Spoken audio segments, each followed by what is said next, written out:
नमस्कार, मैं हूं मृत्युंजय कुमार झा। शाम के 5:30 बज चुके हैं और अगले आधे घंटे तक कमोडिटी मार्केट पर सबसे बड़ी कवरेज जारी है।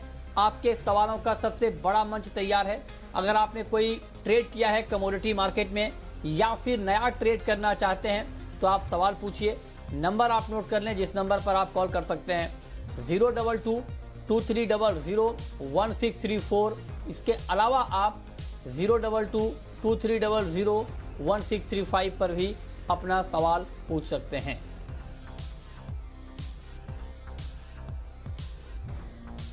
लेकिन सबसे पहले बात करेंगे गोल्ड की। और आज एमसीएक्स पर गोल्ड ने एक बार फिर से नई ऊंचाई को छुआ और 49,000 के बेहद करीब पहुंच चुका था। इंट्राडे में भाव 48,982 की रिकॉर्ड ऊंचाई को गोल्ड ने टच किया।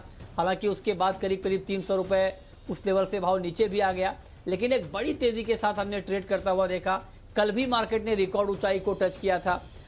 और इस पर बातचीत करने के लिए हमारे साथ मेहमानों का एक बड़ा पैनल है। हमारे साथ हैं सौरभ गाडगिल, चेयरमैन है पीएनजी ज्वेलर्स के। हमारे साथ कोलिन शाह हैं, वाइस चेयरमैन है जीजेईपीसी के। हमारे साथ वीरेन वकील हैं, पैराडाइम कमोडिटी के। और साथ ही भाविक पटेल हैं, ट्रेड बुल्स के। आप सभी मेहमानों का बहुत बहुत स्वागत है इस खास चर्चा में। सौरभ गाडगिल जी, मेरा पहला सवाल आपसे ही होगा, क्या लगता है आप लोगों का अपना अनुमान गोल्ड को लेकर क्या है, गोल्ड प्राइस को लेकर क्या है? नमस्कार मृत्युंजय, हम लोग जैसे लास्ट वीक हमारी बात हुई थी और मैंने कहा था कि मेरे हिसाब से गोल्ड 55 से 60,000 तक ऊपर जाएगा, तो गोल्ड का वही रुख लग रहा है। अच्छा। और जो तेजी आपको दिख रही है गोल्ड में, उसके कारण जैसे हमने बताए थे, बहुत से कारण है कि जो अभी कोविड क्राइसिस है, यूएस के आने वाले इलेक्शन है, इंडिया चाइना वॉर का जो अभी संकट दिख रहा है, ट्रेड वॉर चल रहे हैं, ऑयल क्राइसिस है। और लोगों में अभी तक बहुत एक घबराहट है कि अगर इन्वेस्ट करना है तो इन्वेस्ट करने के लिए सबसे सेफ और सेफ्टी वाला पर्याय कौन सा है, और सबका तरफ ध्यान गोल्ड की तरफ जा रहा है। तो जैसे लास्ट टाइम मैंने कहा था कि सोने में खरीदी ज्यादा हो रही है, बिक्री रीसेल का प्रमाण कम है, और लोगों में विश्वास है कि आगे जाके गोल्ड और ऊपर जाएगा। तो एक कंपनियां है, इंडिविजुअल्स है, सोने में अच्छी निवेश कर रहे हैं, और मेरे हिसाब से सोने में और हमको तेजी देखने को मिलेगी। अच्छा, तो आप ये कह रहे हैं कि गोल्ड में अभी तेजी बाकी है।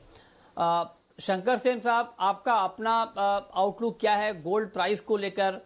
क्या ये एक तरफा तेजी गोल्ड में अभी बनी रहेगी या एक शार्प करेक्शन भी हम बीच में देखेंगे?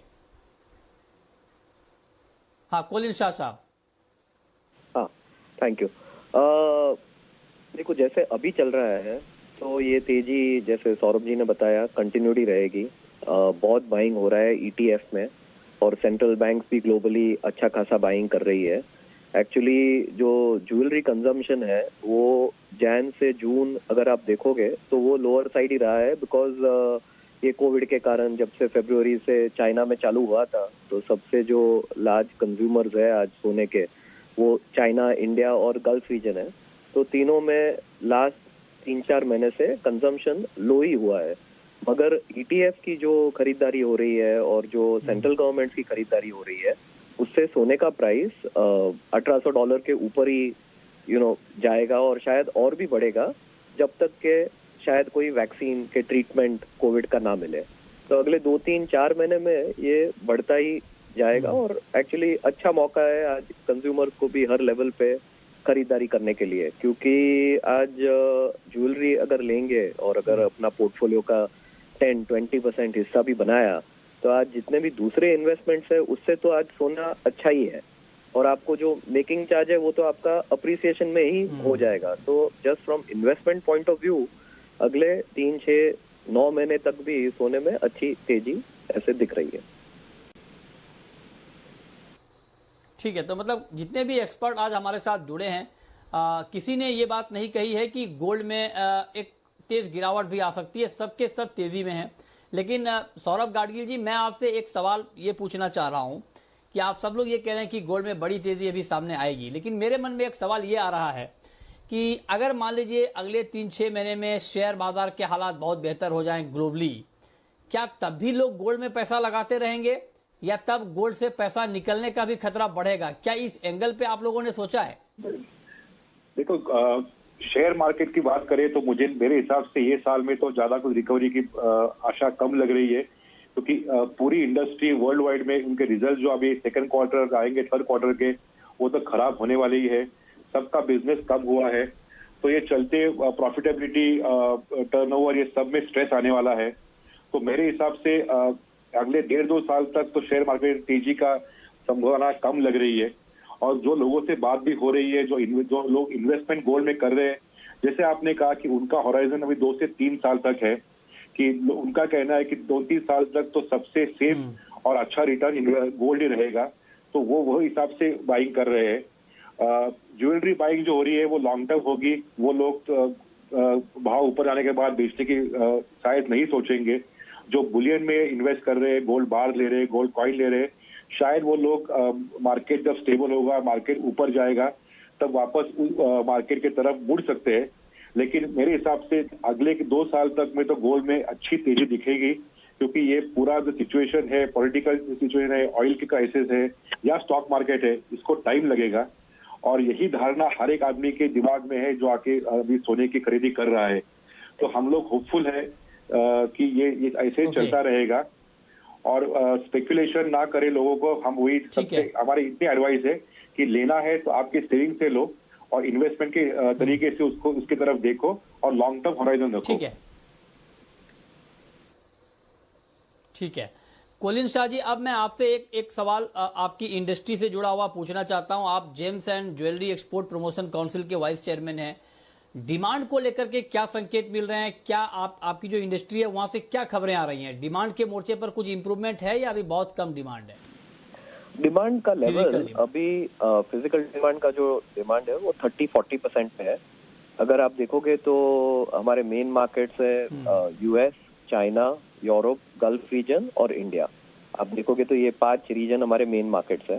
सो चाइना में अभी 30-40% पे रिटेल आ गया है वापस। यूरोप में भी काफी भागों में 30-40% पे आ गया है रिटेल वापस।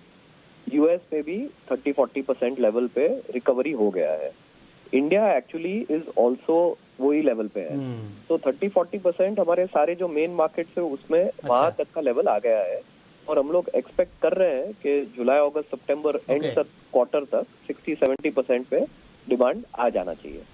तो जैसे जैसे लॉकडाउन खुल रहा है, लोग वापस मॉल में जा रहे हैं। आपने चीन, हाँ सॉरी क्या बता रहे थे? आपने चीन का जिक्र किया तो एक सवाल मेरे मन में ये आ रहा है कि एक्सपोर्ट, आपने कहा कि चाइना भी आपका एक एक्सपोर्ट का मार्केट है। क्योंकि हम लोग लगातार भारत में कभी चाइना के खिलाफ एक माहौल बन रहा है और चीन से इंपोर्ट पर लगातार शिकंजा कसने की तैयारी हो रही है अलग अलग तरीके से, जो भी हमारे ट्रेड रिलेशन है। तो ऐसे में क्या आप लोग ने भी कोई ऐसी योजना बनाई है कि चीन के अलावा दूसरे वैकल्पिक मार्केट तैयार किए जाएं, एक्सप्लोर किए जाएं और चीन को आप एक्सपोर्ट ना करें? इसको लेकर कुछ पहल हो रही है क्या आपकी तरफ से? हम लोग जो बहुत कोशिश और मेहनत कर रहे हैं और वो लगातार बहुत सालों से कर रहे हैं, इसके नए मार्केट डेवलप तो करना ही चाहिए और कर भी रहे हैं। तो एक है साउथ अमेरिका, दूसरा है ईस्टर्न यूरोप और तीसरा है गल्फ के काफी देश जो पहले इतने ओपन अप नहीं हुए थे। लाइक आप सऊदी भी देख लो, तो पहले वो दुबई के थ्रू बिजनेस होता था, अब सऊदी डायरेक्टली भी खुल रहा है। तो नए मार्केट तो क्रिएट करने की कोशिश कर ही रहे हैं। बट चीन भी क्या है, एक बड़ा मार्केट है और हम लोग ऐसे ये जल्दी प्रॉब्लम सॉल्व हो जाए तो सबके लिए ही अच्छा है। तो वो भी एक अच्छी चीज होगी। ठीक है, बहुत शुक्रिया कोलिन शाह जी आपका, सौरभ गाडगिल साहब आपका हमारे साथ जुड़ने के लिए और गोल्ड के ऊपर अपना व्यू देने के लिए। बीरेन जी, अब मैं आपसे जानना चाहता हूं कि ये तो बात हो गई इन्वेस्टर की और लॉन्ग टर्म की, लेकिन ट्रेडर को अभी गोल्ड में क्या करना चाहिए? आज के लिए क्या ट्रेड आप देख रहे हैं? फिलहाल कोई ट्रेड नहीं है मेरे पास। कल जो टेस्टिमोनी हुई थी पोवेल साहब की और जिनकी, तो उसमें एक बात आई कि भाई QE चालू रहेगा और फिस्कल सपोर्ट भी चालू रहेगा। लेकिन बहुत खास बात ये थी कि रिटेल कैश होल्डिंग यानी इन्वेस्टर के हाथों में जो नगद है वो 30 साल की हाईएस्ट नंबर पे है।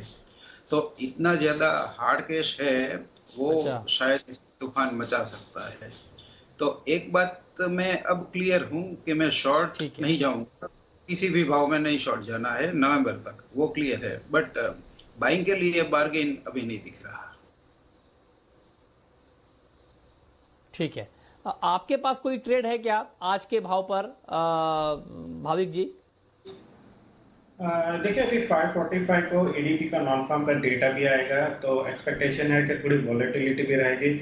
और कल से अगर देखें, कल की इवनिंग सेशन से आज तक तो ऑलरेडी 700 पॉइंट्स की रैली हो चुकी है, तो मुझे लग रहा है कि एक बार एटलीस्ट 40,300 के करीब आता है गोल्ड, तो वहां से एक बार बाय करना चाहिए। हालांकि अभी 48,700 है, तो इतना हाई पे मैं प्राइस चेज नहीं करूंगा, तो 48,300 के करीब आता है तो एक बार बाय कर सकते हैं 48,150 के स्टॉप लॉस से, और टारगेट रख सकते हैं 48,600 का। पर एक बार आई थिंक 6 बजे के बाद जब डेटा आ जाए, उसके बाद जब नॉइज फिनिश हो जाए, उसके बाद मैं ट्रेड की एडवाइस दूंगा। ठीक है, चांदी पर आपका क्या कमेंट है बीरेन जी? सिल्वर में भी हमने अच्छी तेजी देखी है, और क्या चांदी में अभी और तेजी रहेगी या इस लेवल पर 50,000 के ऊपर एक बार करेक्शन आएगा? नहीं, यहाँ से प्रोबेबली 50,400 फिर 50,800, ये दो ऑब्जेक्टिव है। कंपैरेटिवली ये थोड़ी अंडर परफॉर्म कर रही है गोल्ड की हमें, तो थोड़ा यहाँ अपसाइड बाकी है। यहाँ में 48,500 के आसपास अगर चांस मिलता है तो मैं रेंज रहेगी। ये पर्टिकुलर सिल्वर की रेंज मेरे दिमाग में क्लियर है 48 to 51। ओके, चलिए अब शुरू करते हैं सवाल जवाब। पहला सवाल है गोपाल का चुरू से, पूछिए गोपाल जी। सर नमस्कार। सर जी हाजिर में गुहार पड़ा है, बकील जी से सवाल है। हाजिर में गुहार पड़ा है, बकील जी सवाल है कि अभी मानसून बारिश भी शुरू हो रही है, बिजाई का टाइम है, तो ये ज्यादा मंदी तो नहीं कटेगा, और आगे 2-3 महीने में 5,000 हो सकता है, तो इसको रखें। बताइए बीरेन जी। इसमें वो 5,000 तक का अभी मैं नहीं सोच रहा हूँ, बट मुझे थोड़ा मेरा ये मानना है कि जो मानसून के बारे में थोड़ा और ऑप्टिमिज्म हो गया कि भाई बारिश आ गई, तो मैं जुलाई में थोड़ा ब्रेक देख रहा हूँ। और दूसरी बात कि इसकी जो फिजिकल इन्वेंट्री है वो दिन ब दिन थोड़ी कम हो जा रही है, तो मैं ज्यादा मंदी नहीं देखता हूँ। गवार में मुझे ऐसा लग रहा है कि 33 बॉटम बन चुका है इसका, जो भी पैनिक में जो कोविड में आया था ना, वो बॉटम बन चुका है। अब इसकी रेंज 38 और 4,000 तक की रहेगी, अगले 1-आध महीने की बात है, 1-2 महीने की।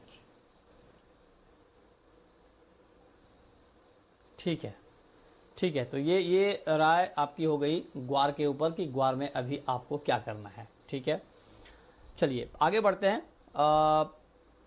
इस बीच अशोक हमारे साथ जुड़ रहे हैं राजस्थान से, पूछिए अशोक जी। हाँ जी, ग्वार और ये सोयाबीन ऊपर नीचे क्या जाएगा जी? चलिए, ग्वार तो अभी बीरेन जी ने बताया कि बहुत ज्यादा मंदी नहीं है, लेकिन जहां तक सोयाबीन का सवाल है तो भाविक पटेल जी, सोयाबीन को लेकर के क्या रुख है आपका और क्या आउटलुक आप देख रहे हैं सोयाबीन में? देखिए सोयाबीन में मुझे लग रहा है कि कंसोलिडेट ही होगा 3750 से 3850 के बीच में। अपसाइड थोड़ा कैप है, क्योंकि अगर मानसून एज पर प्रेडिक्शन आता है तो मुझे लग रहा है कि इस बार यील्ड भी थोड़ी हायर हो सकती है। और अंतर्राष्ट्रीय बाजार में भी अगर देखें तो अभी भी थोड़ा सोयाबीन यूएस के पास काफी सारा है, रेंज अच्छी आई है, तो उसकी वजह से भी प्राइसेस स्लाइटली प्रेशर रहेंगे। तो अपसाइड ज्यादा दिख नहीं रही है, आई थिंक अपसाइड ज्यादा से ज्यादा 3850 के करीब आती है, और 3600 का एक थोड़ा बॉटम बन चुका है। तो एक बार इंट्राडे या शॉर्ट टर्म में 3730 के करीब आता है तो बाय कीजिए। 3700 के स्टॉप लॉस है, टारगेट रख सकते हैं 3820 का।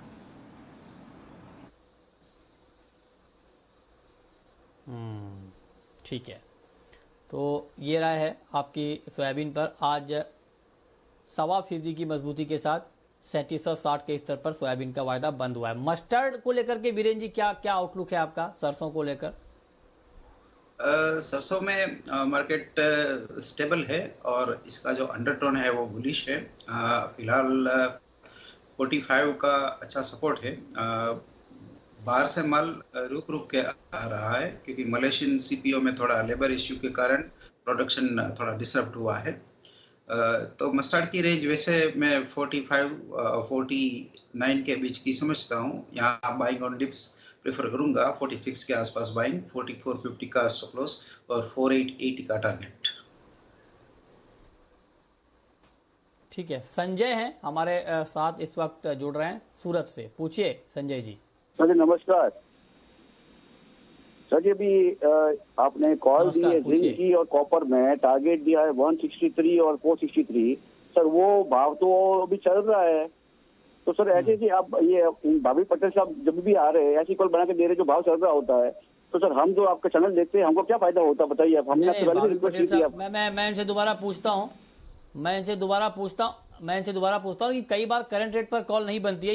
कई बार मैं आपको बता चुका हूँ कि कई बार होता है कि जो भाव चल रहा है उस भाव पर कोई कॉल नहीं बनती है, नीचे के भाव पर बनती है। भाभी जी क्या कहेंगे, कुछ कॉल को रिवाइज करेंगे आप? जी जब मैंने ये कॉल लिया था 4:30 बजे तब 465.50 चल रहा था, तो मैंने तब किया था कि 467 के करीब आता है 1.5 रुपए ऊपर तो बाय कीजिए, टारगेट रखिएगा 463 का, स्टॉप लॉस 470 का। अभी एक्चुअली नीचे आ चुका है तो वही मेरा रहेगा कि अगर वापस 465 के करीब आता है तो वहां से शॉर्ट सेल कीजिए 467 के स्टॉप लॉस से और टारगेट रखेगा 461 का। क्या है कि मार्केट थोड़ा ज्यादा आज मूवमेंट ज्यादा है और हमें जो कॉल लेना पड़ता है वो 1 घंटे से पहले लेना पड़ता है, तो 1 घंटे में काफी सारे मूवमेंट भी आ सकते हैं, इसलिए हम करंट मार्केट प्राइस पे नहीं दे सकते, हम ऊपर या नीचे के लेवल के दे सकते हैं। ओके ठीक है, चलिए आगे बढ़ते हैं और कुछ और कमोडिटी की बात करते हैं। मेटल की इनफैक्ट बात हो रही है, कॉपर की। तो बीरेन जी आपको अभी निकल और जिंक ये जो मेटल के दो काउंटर हैं, इसका फ्यूचर अभी आपको कैसा दिख रहा है और यहाँ पर क्या ट्रेड लेना उचित रहेगा? जिंक में मुझे चार्ट के हिसाब से ऐसा लग रहा है कि ये अगर 163.30 के नीचे क्लोजिंग आएगा तो ये 161 टेस्ट करेगा और उसके भी नीचे अगर जाता है तो 158 तक जाएगा। तो यहाँ 164 के आसपास शॉर्ट जाना चाहिए। एग्रेसिव ट्रेडर करंट लेवल पे भी शॉर्ट जा सकता है और इसका स्टॉप लॉस 166.80 होना चाहिए। ठीक है भाविक, आपका जो व्यू है वो अभी नेचुरल गैस के ऊपर क्या है? क्या एनजी में इंट्राडे ट्रेडर को कोई ट्रेड लेना चाहिए क्या? देखिए लास्ट वीक जब 120-122 के करीब चल रहा था तो मुझे लग रहा था कि एनजी में थोड़ी बहुत मूवमेंट आएगी।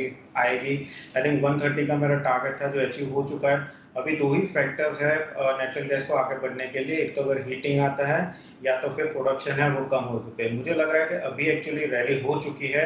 आज के दिन आई थिंक 120 to 123 तक आ सकता है, वापस प्राइसेस रिट्रेस हो सकते हैं। अभी 127 चल रहा है तो एक बार 129.50 के स्टॉप लॉस से शॉर्ट कर सकते हैं और टारगेट इंट्राडे रख सकते हैं 123 का। ठीक है, अगला सवाल बेंगलुरु से है, पूछिए। हेलो सर, गोल्ड सेल है 3 लॉट। जी पूछें। 46960 पे होल्ड करूं या लॉस बुक करूं सर? 46960। ओहो, 46960 पे आपने गोल्ड सेल किया है। हाँ बीरेन जी, क्या सुझाव होगा इनके लिए आपका? क्या इनको लॉस बुक कर लेना चाहिए? इतनी गिरावट संभव नहीं है अभी, या कुछ उम्मीद रखी जाए करेक्शन की? वैसे काफी ओवरबॉट है, मे भी हम 47,700 तक का करेक्शन देख सकते हैं, बट यहाँ एक मेंटल वे पे भी एक रिस्क प्रोटेक्शन के हिसाब से स्टॉप लॉस तो रखना चाहिए और वो 49030 का स्ट्रिक्ट स्टॉप लॉस रखना चाहिए। ठीक है, तो ये आपके लिए एक राय है कि आपको अभी गोल्ड में क्या करना है, कि मार्केट में भी किस तरह का ट्रेड आगे आपको दिखेगा। ठीक है भाविक, एक सवाल मैं आपसे और जानना चाहता हूं एग्री मार्केट को लेकर के। चने में हमने पहले तेजी देखी, उसके बाद चना वायदा नीचे आया, अब नेफेड की बिकवाली भी आ गई है और दूसरी तरफ सरकार ने ऐलान भी कर दिया है कि अगले 5 महीने तक हर फैमिली को 1 किलो चना मिलेगा। इन तमाम खबरों के बीच क्या आउटलुक है आपका चने के ऊपर? चने में देखिए मेरा आउटलुक पहले भी इतना बुलिश नहीं था और अभी भी मुझे लग रहा है कि इतना बुलिश नहीं है, क्योंकि ये एक बार जो नरेंद्र मोदी जी ने बताया कि 1 किलो चना वो लोग एटलीस्ट देंगे, तो उसके बाद भी अगर हम प्राइसेस में देखें तो प्राइसेस में ज़्यादा उछाल नहीं आया। इनफैक्ट अभी जिस हिसाब से नाफेड बेच रही है मार्केट में, तो सबसे मुझे लग रहा है कि प्राइसेस धीरे धीरे थोड़ा और नीचे आ सकते हैं। टेक्निकली भी 4300 4350 के ऊपर वो सस्टेन नहीं कर पा रहा है, अभी 4200 है। तो मुझे लग रहा है कि एक बार 4100 4050 के आसपास आएगा, वहां पे कंसोलिडेट होगा। और मुझे लग रहा है कि पूरे साल एटलीस्ट रेंज 4050 से 4300 के बीच में ही रहेगी। ठीक है, अगला सवाल है कैलाश का, सदुलपुर से हैं हमारे साथ। पूछिए कैलाश जी। नमस्कार जी सर, कॉपर में पहले 75 आएगा या 450 आएगा? पहले 475 या पहले 450, बताइए बीरेन जी। कॉपर में पिछले 3-4 बार से मेरे कॉल गलत जा रहा है, क्योंकि मैं शॉर्ट साइड था, लेकिन अभी भी मैंने शॉर्ट साइड पकड़ रखी है। तो मैं, अगर उनका यही चॉइस है कि भाई 450 या 475, तो मेरी बेट 450 की होगी।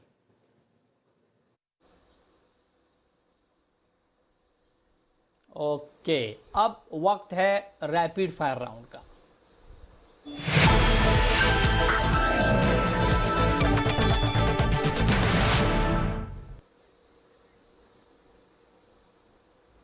ठीक है, भाविक जी बताइए आपकी पहली रैपिड फायर कॉल।